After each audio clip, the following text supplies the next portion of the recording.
सागर की लहरें तट की रेत से टकराकर, पाषाणों से टकराकर उसका आकार ही बदल देती। कटीले नुकीले पत्थर इन पे घिस घिस कर इन्हें गोल बना देती। किंतु ये सागर की लहरें, इनका स्वयं का आकार कभी नहीं बदलता। भला ऐसा क्यों? क्योंकि ये बिखर कर भी पुनः जुड़ना जानती। अर्थात जब ये लहरें बिखरती हैं तो ये मतभेद अवश्य है, किंतु इनका पुनः जुड़ना ये एकता का प्रतीक है। देखिए, वाद विवाद, तर्क वितर्क, मतभेद ये जीवन का अभिन्न अंग है, किंतु इन्हें कभी मन में प्रवेश न करने दें। यदि मन में प्रवेश कर भी जाए तो वहां इन्हें वास न करने दें, इन्हें निकाल फेंकें। ये वाद विवाद, तर्क वितर्क, मतभेद, इन्हें जीवन भर साथ लेकर मत चलिएगा। यदि साथ लेकर चलना है तो सबको साथ लेकर चलिए, लहरों की भांति। एकता में विश्वास रखिए, साथ मिलकर आगे बढ़ोगे तो दूर तक पहुंचोगे, अन्यथा केवल दूर की सोच ही पाओगे। क्या चाहते हैं आप? निर्णय आपका है। आइए और मेरे साथ प्रेम से कहिए, राधे राधे। प्रारंभ शून्य से होता है, चाहे ब्रह्मांड हो, पृथ्वी हो, आदि इत्यादि हो, सब अपना अस्तित्व शून्य से पाते हैं। ये शून्य जिसका स्वयं का तो कोई अस्तित्व नहीं है, पर सभी को यह अस्तित्व अवश्य देता है। हमें इस शून्य की भांति बनना चाहिए। जो हमारे साथ जुड़ जाए उसका अस्तित्व कई गुना बढ़ जाए, विशाल बन जाए, श्रेष्ठ बन जाए। किंतु जैसे ही हम उनसे दूर चले जाएं, उन्हें हमारी उपस्थिति का आभास हो, हमारा महत्व ज्ञात हो। शून्य ही आरंभ है, शून्य ही अंत भी। शून्य को कोई कम क्यों ना आके, ये शून्य अत्यंत महत्वपूर्ण है। इस शून्य की भांति बन जाइए और मेरे साथ प्रेम से कहिए, राधे राधे। एक समय की बात थी, एक असुर था जो अत्यंत भयानक था, मत्सरासुर। उसने कड़ी तपस्या की और कड़ी तपस्या के पश्चात महादेव को प्रसन्न किया। साक्षात महादेव ने उसे एक वर दिया और उस वर को प्राप्त करते ही मत्सरासुर ने 10 दिशाओं में केवल विनाश आरंभ कर दिया। इतना ही नहीं, उसने तो कैलाश पर भी विजय प्राप्त कर दी। अब ऐसे में सारे देवता जो है भयभीत हो गए। उन्होंने महादेव से कहा, हे आराध्य महादेव, आपका पुत्र वक्रतुंड ही उस मत्सरासुर का अंत कर सकता है। तब आप आए बाल गणेश, वक्रतुंड के रूप में। अपनी सूंड का उपयोग आपने किया एक शस्त्र की भांति और उस मत्सरासुर को पराजित कर दिया। इतना ही नहीं, आप तो गजानन भी हैं। ये उस समय की बात है जब कुबेर को अपने धन और ऐश्वर्य पे अत्यंत अभिमान हो गया था। तो कुबेर ने क्या किया?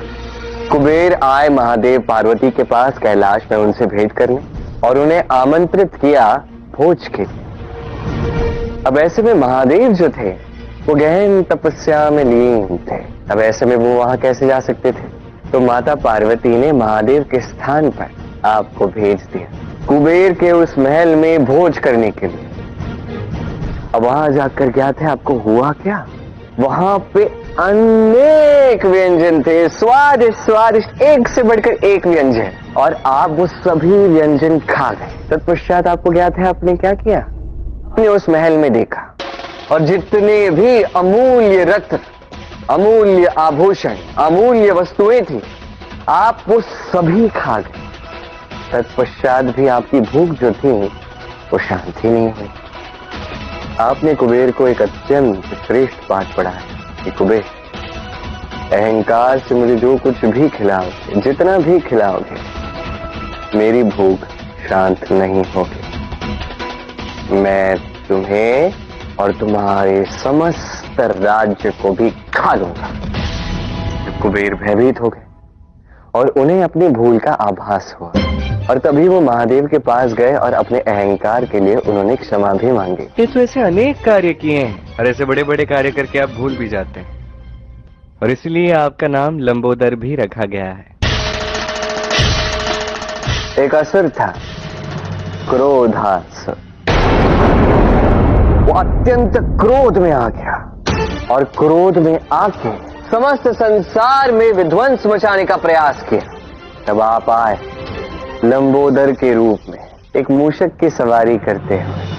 आपने उस क्रोधासुर को परास्त किया और उसे बंदी बना के सभी देवताओं के समक्ष प्रस्तुत भी किया। आपके लिए तो क्रोध को वश में करना बड़ी सरल बात है, और आपको तो वैसे भी क्रोध कभी आता नहीं। विघ्नराज,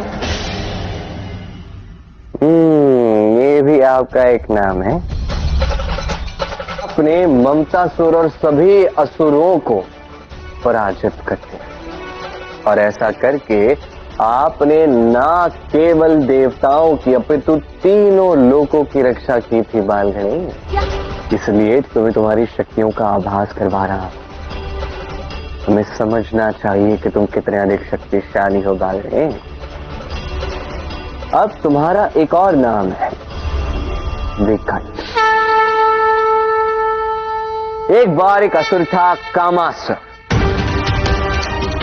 उसने महादेव के भोलेपन का लाभ उठा के तीनों लोकों पे अधिकार प्राप्त कर लिया, और फिर एक एक करके वो देवताओं का अंत करने लगा। ऐसे में देवता आपके पास आए और आपसे उन्होंने सहायता मांगी, और तब विकट रूप में वहां प्रकट हुए और आपने उस कामासुर का अंत कर दिया। और वैसे बाल गणेश, आप तो धूम वर्ण भी हैं। एक बार एक असुर था, अहमतासुर। अत्यंत अहंकारी था, अत्यंत शक्तिशाली था, और उसके पास तो एक विशाल सेना थी। वो अपनी शक्ति से, अपनी सेना से चारों ओर केवल विनाश कर रहा था। उसने तीनों लोकों में विध्वंस मचा दिया था। तब इस सृष्टि की रक्षा के लिए सभी देवता नारायण और महादेव के पास पहुंचे। उनसे निवेदन किया, कृपा करके गणेश मंत्र का आवाहन कीजिए। तत्पश्चात आपको ज्ञात है क्या हुआ?